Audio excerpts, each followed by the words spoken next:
ঝাল ঝাল করে ডিমের তরকারি। আজকে রান্না করব দেশি আলু দিয়ে ডিমের তরকারি। তো প্রথমে ডিমগুলোকে ভেজে নিলাম, তো একটু কালার করে ভেজে নেব।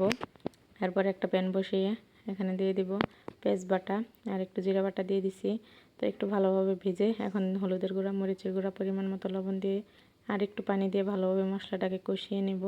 আর এখন দিয়ে দিলাম দেশি আলুগুলো। এমনিতেও কিন্তু দেশি আলু খেতে অনেক বেশি মজা হয়। তো আজকে একটু ঝাল ঝাল করে রান্না করব। তো একটু ভালোভাবে কষিয়ে এখন পরিমাণ মতো পানি দিয়ে দিব আর কিছুক্ষণ আমি জাল করে নেব। এরপরে তরকারিটা কিন্তু প্রায় হয়ে গেছে। এখন আমি কাঁচামরিচ দিয়ে দিলাম। আর এমনিতে আলু একটু মিষ্টি মিষ্টি লাগে, আর একটু ঝাল হলে কিন্তু আরও বেশি মজা হয় খেতে। তো তরকারিটা আমার হয়ে গেছে প্রায়। আমি খুব সাধারণভাবে রান্না করলাম তরকারিটা। তো এই তো কালারটা যেরকম, খেতেও কিন্তু অনেক বেশি মজা হবে। আর এদিকে গরম গরম ভাত নিয়ে নিলাম আর ডিমের তরকারি। তো মাশাল্লাহ অনেক মজার ছিল খাবারটা। আর এমনি তো ডিমের তরকারি আমার অনেক পছন্দের। তো সবাই অনেক ভালো থাকবেন। সবাইকে আল্লাহ হাফেজ।